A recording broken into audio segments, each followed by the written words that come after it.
Hello, hello, Libra Collective. Ako po si James from James Tarot PH. Ito po ang inyong weekly reading for March 16 hanggang 22. So alamin po natin naghihintay para sa inyo sa mga petsa na yan. But first, inhale and exhale. Holy Spirit, Spirit Guides, ibigay po natin kay Libra ang mensaheng dapat nilang malaman para sa linggong ito. In your overall energy, meron kang the Magician card. In the area of what you need to focus on, the Seven of Swords. In the area of what you need, meron kang the Four of Swords. Beautiful. In the area of what's affecting your current energy, the Six of Cups. Yehey, napakaganda. In your near future, meron po kayong the Page of Pentacles. In your challenge for the week, meron po kayong the Tower card. In your fortune, meron po kayong the Four of Cups. Yehey, yehey. In your divine messages, the Five of Swords. At ang outcome nyo po for the week, ito po yun. Mamaya, sabay-sabay natin siyang bubuksan sa dulo ng ating reading. But first, thank you muna ha, mga mahal kong Libra, for your love, support, for not skipping the ads, for your comments and likes. Malaking tulong po yan para sa akin. Every time po na meron tayong libreng reading para po sa inyo. So, keep on liking, keep on commenting, and thank you po for not skipping the ads. So, in the background of your reading, meron kang the Knight of Wands. Okay. Sabi dito, Libra, meron naghihintay sa'yo na magandang balita. Okay? Whether call, text, chat, or email, hintayin mo yan, bantayan mo yung phone mo, darating yung hinihintay mong good news or confirmation about something na magpapasigla sa'yo, energize sa'yo, na parang yes, makakasugod na ako, makakalaban na ako. Tinatawag ka ng yung spirit guides Libra to be more active, go-getter, palaban. Ikaw yung uri ng taong handang mag-explore, kunin yung pagkakataon na yon at ilaban hanggang sa maipanalo. Your motivation and fighting spirit ay malaking tulong this time para mapagtagumpayan mo yung gagawin mo. Okay? Good luck and congrats po. Ngayon pa lang, kino-congrats na kita. Especially here, in your core energy, meron kang Magician card. Talaga namang all is possible. All is attainable. Meron kang minanifest itong nakaraang buwan or nakaraang taon, maaaring nakalimutan mo na to sa dami ng minamanifest mo everyday, no? Pero sabi dito, meron ka talagang malaking manifestation na mangyayari sa buhay mo this week. This is a major arcana in your core energy. So things are changing, no? Sabi dito, wag mong pagdudahan ng iyong sarili. Dahil meron kang mga tools and skills na magagamit mo sa pag-arrive ng manifestation na ito. Ganito sabihin mo, kaya ko to, magagawa ko to, matatapos ko to, ma-accomplish ko ito. Lagi mong sabihin niya sa sarili mo, you can do it. Okay? Narinig ko rin dito, time na for you to make a move. Time na for you to make a decisive action patungo sa isang bagay. So good luck and congrats po sa mga sisimulan mo this week. Magician card. The Devil card. Okay, sabi dito, huwag kang papapigil sa iyong mga takot, okay? Marami kang insecurities, marami kang duda, marami kang double thinking na parang, kaya ko ba talaga? Gagawin ko na ba talaga? Ayoko, uwi na ako. So, labanan mo yung mga fear mo. Okay? Kailangan dito i-release lahat ng fear, lahat ng doubts, lahat ng mga maling iniisip. Itapon mo yan sa bintana, hindi yan makakatulong sa'yo. Ngayon, sabi dito, you have the talent, you have the ability. Yun ang kapitan mo. And always, believe in yourself. Alam mo yung mga taong delulu, yung mga taong masyadong makapalang muka, gayahin mo sila. Okay? Kasi sila talaga namang sobrang taas ng tiwala sa kanilang sarili. Magagamit mo yun para malabanan mo ang takot mo at wala nang makaharang pa sa gagawin mong ito. Okay? Importante yan. So, Libra, ano ba itong mga minamanifest mo na gusto mong makuha this week? Meron kang hinihintay eh. Meron kang tsinatsagang hintayin. I-comment mo na yan sa baba. Isulat mo and it will come for you. Okay? Magaganap na yan. So, sulat na po. In the area of what you need to focus on, meron po kayong the Seven of Swords. Sabi dito, mag-focus ka sa mga bagong strategy. Okay? Narinig ko na yung mga luma mong ginagawa daw ay hindi nagagana this time. Okay? Meron kang mga makalumang diskarte na na-realize mong, teka, parang outdated na. Parang hindi na pala swak sa akin this time. So now, kailangan mo mag-brainstorm, maupo ka dyan, pag-isipan to, at hanapin mo yung mga bagong paraan na suswak para sa'yo at gagana para sa'yo. Okay? Narinig ko rin dito, kung hindi nila kayang gawin, gawin mo mag-isa. Kung ayaw nila simulan, ikaw na maging punong abala. Okay? You need to be hands-on this time. Kung ayaw kumilos na mga yon, ikaw ang kumilos. Okay? Seven of Swords is being clarified by nakabaliktad na Judgment card. Yes, sabi dito, parang, I don't know why, I'm hearing ina-avoid mong pag-usapan yung isang bagay or ina-avoid mo yung action tungkol sa mga bagay na dapat mo na actionan ngayon. Narinig ko dito na meron kang mga realization pero tinataboy mo yung truth, tinataboy mo yung katotohanan at ayaw mong harapin. Sabi mo, hindi yan totoo, ito ang totoo. So parang tama na yung pag-iwas. Tama na daw yung pag-iwas sa truth. Tama na yung pag-iwas sa buong katotohanan sa buhay mo. Basagin mo na yung ilusyon at kumapit ka sa yung realidad. Libra, kapit sa yung realidad at gisingin mo ang yung diwa. Okay? You need to face the truth. You need to face your reality. At kapag na-face mo na yan, natanggap mo na, nayakap mo na, doon ka talaga makakabuo ng bagong-bagong strategy. Narinig ko pa ulit-ulit, gising, gising, gising, Libra. Harapin na yung totoo at actionan mo na daw. Okay? In the area of what you need, meron kang the Four of Swords. Sabi dito, kulang ka rin daw sa tulog, kulang ka sa pahinga, kulang ka daw sa pagre-relax. Tinatawag ka ngayon ng yung spirit guide sa Libra to gamitin mo yung day off mo para makapag-recharge ka. And also, huwag ka na daw magdagdag pa ng mga bagong alalahanin sa buhay mo na hindi naman nakakatulong sa'yo. Learn to relax now. Learn to take your time out. And i-treat mo naman daw ang sarili mo. Okay? For many, many Libra dyan, pinapayuhan ka na patuloy mo idulog sa Diyos yung mga pangamba mo. Patuloy kang humingi ng guidance, ng tulong, ng pangunawa, at saka clarity. Yan. Humingi ka kay God ng clarity para ma-actionan mo talaga itong bagay na dapat mong ma-actionan. Kasi kita ko dito, takot ka sa realidad, takot ka sa totoo. Kaya pilit mo iniiwasan yung isang bagay sa'yo mo. Ayoko marinig yan. Ayoko pag-usapan yan. Saka mo na sabihin sa akin. Parang ganun eh. Now, you need to surrender. Surrender your fear. Surrender your insecurities. Because God will provide for you. God will not leave you behind. God will protect you. Kaya itaas mo sa Kanya at gawin mo na yung mga dapat mong gawin. Okay? Narinig ko rito, isuko mo na yung isang bagay na pilit mong pinapuwersa. No? Isuko mo yung bagay na pilit mong pinapuwersa. Isa pa, para maintindihan mo. Isuko mo yung bagay na pilit mo daw pinapuwersa. Okay? Narinig ko, kaya ko siya inulit 3 times. It's because importante siyang marinig mo ng paulit-ulit this time. Nako, ano ba yung bagay na yan, Libra, na hindi mo sinusuko kahit alam mong kasuko-suko na? Four of Swords. The Two of Swords. Yes, you need to make a choice. Isusuko ka ba o hindi?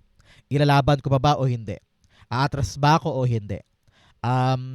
Pipilitin ko ba o hindi? Now is the right time for you to make a choice and then surrender to God that everything will be fine. That your choice will be the best choice. Narinig ko dito na kung ano man daw yung choice na pipiliin mo, makakaramdam ka daw kaagad ng kapayapaan. Magaan daw sa puso. Kapag naramdaman mo yon, ibig sabihin, that is the right choice. Okay? In the area of what's affecting your current energy, meron kang the Six of Cups. Sabi dito, malalagpasan mo na, Libra, yung isang mahirap na sitwasyon sa buhay mo. You've gone through a very difficult phase. talagang matrabaho, akala mo hindi mo malalagpasan, akala mo hindi mo matatapos, pero here you are, the universe is giving you a precious gift. Okay? Binibigyan ka ngayon ng magandang regalo na katuparan nung minanifest mo at dahilan para makawala ka na sa kadena ng hardship. This is you. Talagang triumphant ka sa mga naging problema mo. Sa palakpakan. Ito ay malaking indikasyon, Libra ha, na kung ano man ang kinakaharap mong problema ngayon, malalagpasan mo yan. At talagang makukuha mo yung solusyon. At talaga namang dahil sa fighting spirit mo, nagawa mo. So congrats po. Okay? Clarify natin. The Six of Cups is being clarified by the Nine of Cups. Alam mo na, Libra, kapag lumalabas to, ibig sabihin, time na for you to make a wish. Pumikit ka na ngayon, mag-wish ka na. Mataimtim because your spirit guides and angel guides are hearing the frequency of your prayer para maitaas na yan kay God at matupad na. Okay? Nine of Cups, talaga namang meron kang winish. Meron kang dinasal, sabi mo, God, please, itawid mo ko sa problemang ito.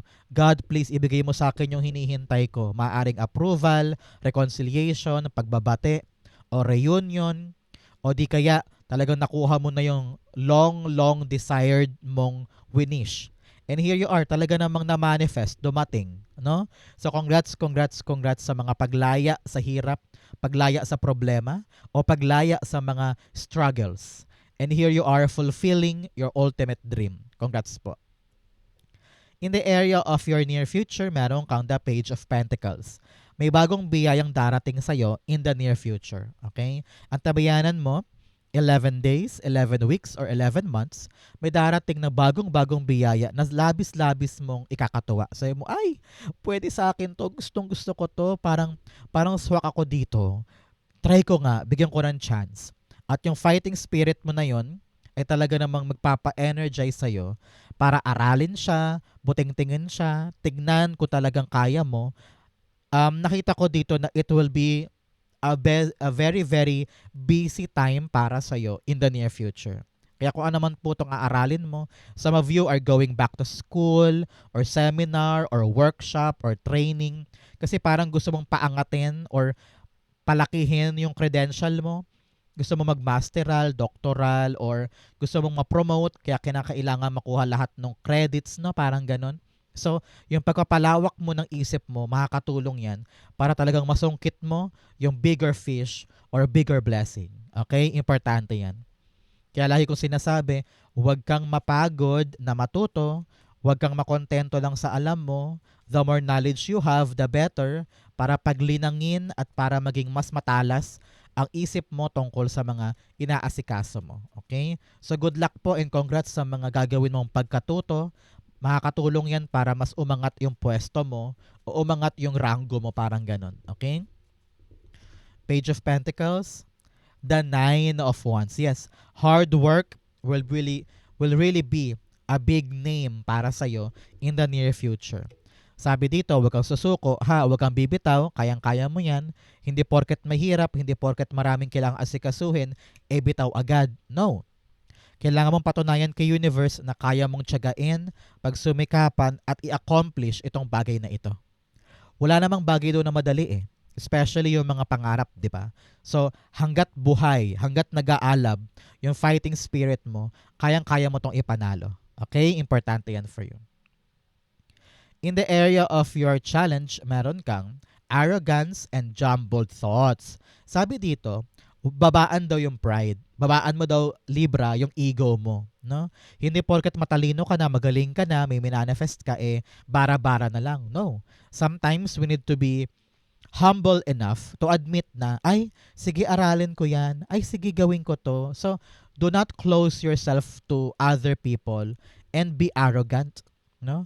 Kapag nagkamali, kapag merong kahinaan, tanggapin, i-admit, and then magkaroon ka ng awareness sa mga kabulukan mo, ayusin mo 'yon para talagang mag-grow ka na. So ngayong linggong ito, be humble and stop na yung masyadong mataas ang pride, okay? You also have jumbled thoughts. The mind can make a heaven of hell or a hell of heaven confusion, anxiety, and escape. Sabi dito, talaga namang gulong-gulo ang isip mo. Jumbled ang thoughts mo. Hindi mo alam kung kanan ba o kaliwa, yun ba o eto, minsan atras-abante ka pa. Sabi dito, kailangan maalis na yung confusion sa isip mo, sa damdamin mo, para matanggal na yung anxiety at overthinking at makaalpas ka na sa mahirap na parteng yan. Okay? In your challenge, meron kang the Tower card. Okay. Sabi dito, merong magbabago sa buhay mo this week. Example, biglang nagbago yung schedule, biglang nagbago yung routine or yung ruta patungo sa trabaho. Halimbawa, yung highway ay biglang nagsara kasi aayusin daw. So ikaw, kailangan mong sumakay ng ibang ruta, mas matagal, mas mahirap, pero wala tayong magagawa. Ganun talaga, di ba? Wala ka namang control dyan dahil kalsada na yan, inaayos. So, kung ano man yung mga pagbabago, tanggapin mo na lamang. Hayaan mo mangyari para hindi makasira sa araw mo, para hindi makasira sa iyong diskarte.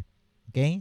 Example din, sa opisina, dahil nga narinig ko ngayon parang pinopropose, di ba, yung 4-day na trabaho sa opisina o sa government agency. Halimbawa, nagbago. Sinabi ang pasok mo na ay 7 a.m. to 8 p.m. dahil 4 na araw na lang. So, dahil wala kang control dyan, tanggapin mo yung changes.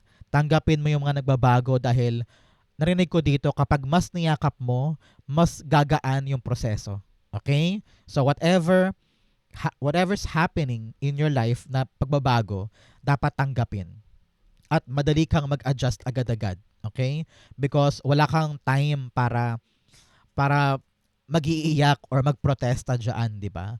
You just need to accept and find a better solution para ma-solve yung problema. Okay?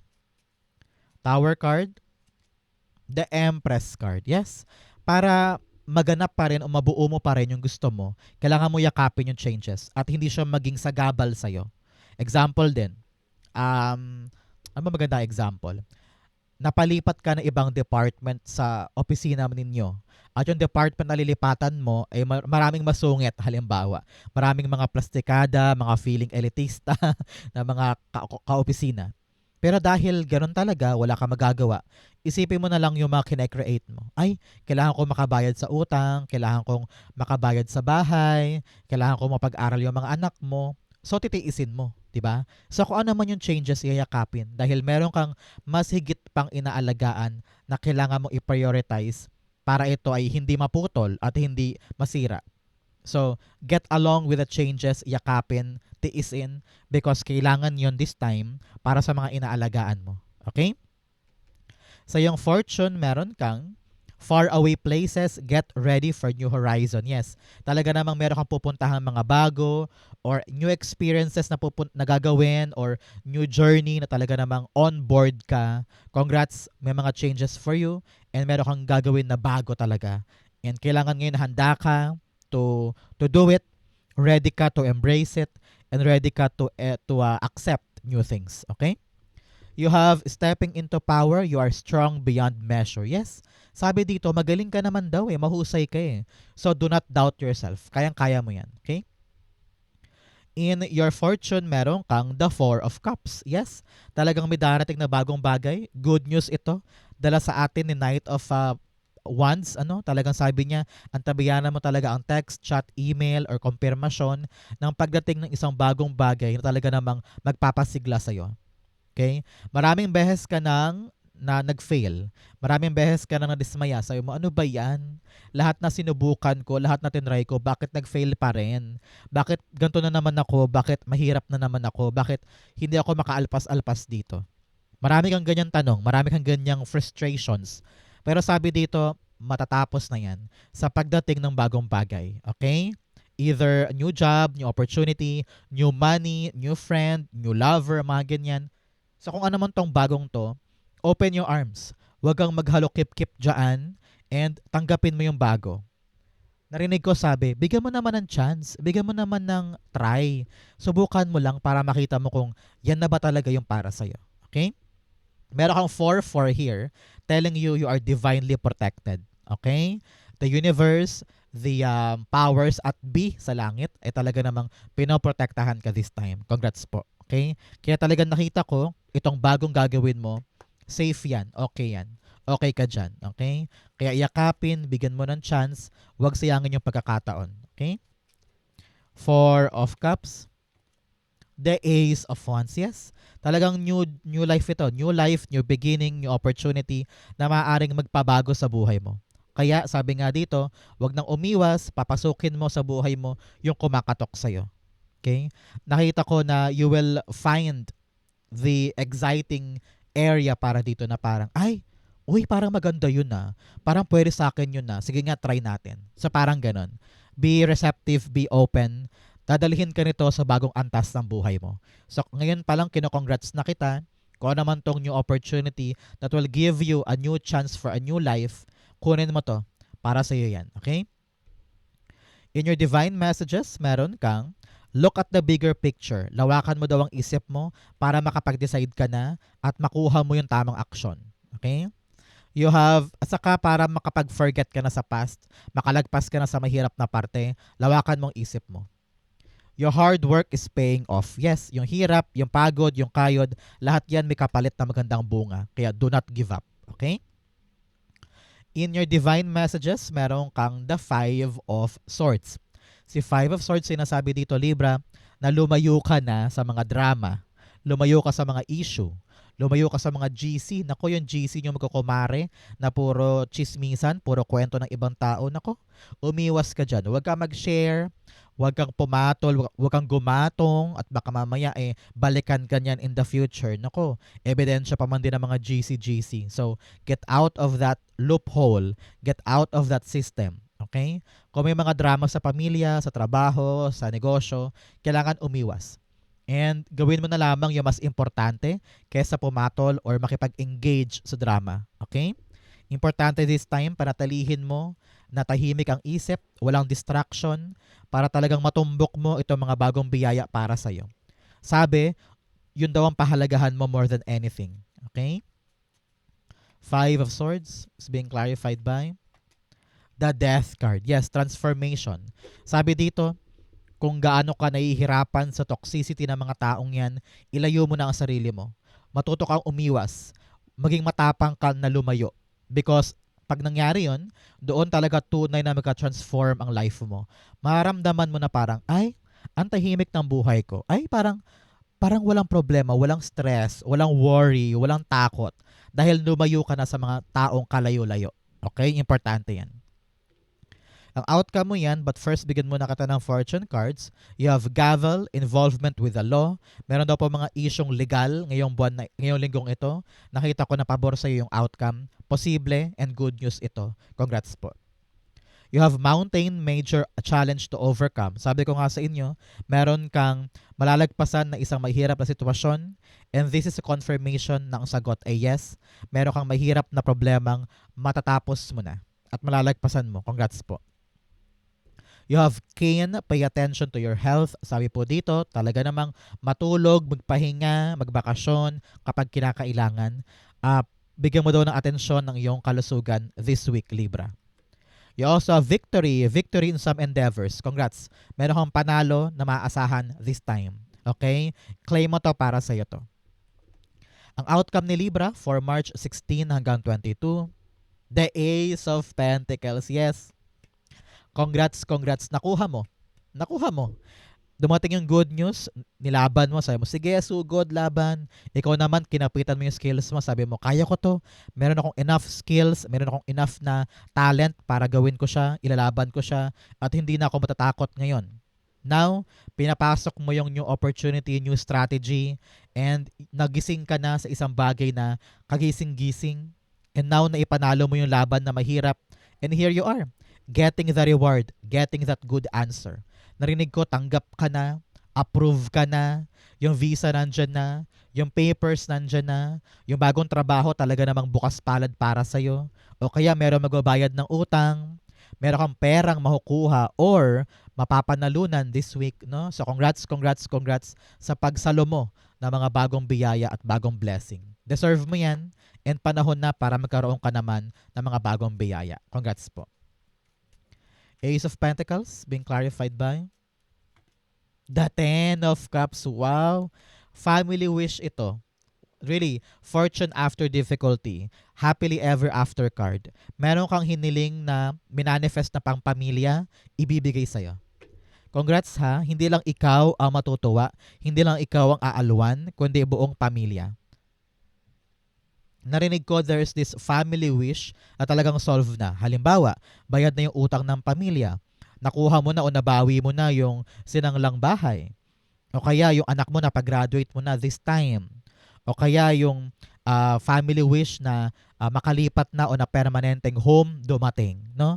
So congratulations for this family wish. Talaga namang abot kamay, makukuha mo na. And you're on to really a beautiful, beautiful ride moving forward. Dahil nilabanan mo, talagang nagpakatapang ka ngayon, nakuha mo siya. So congrats po. Okay? So Libra, yan po ang inyong March 16 to 22. Saan po kayo nakaresonate? Comment down below, babasahin ko po yan. Thank you Holy Spirit, Spirit Guides for the clarity and messages na dapat malaman ng mga Libra today. Thank you po for watching hanggang dulo. I love you. This has been James for James Tarot PH. God bless everybody.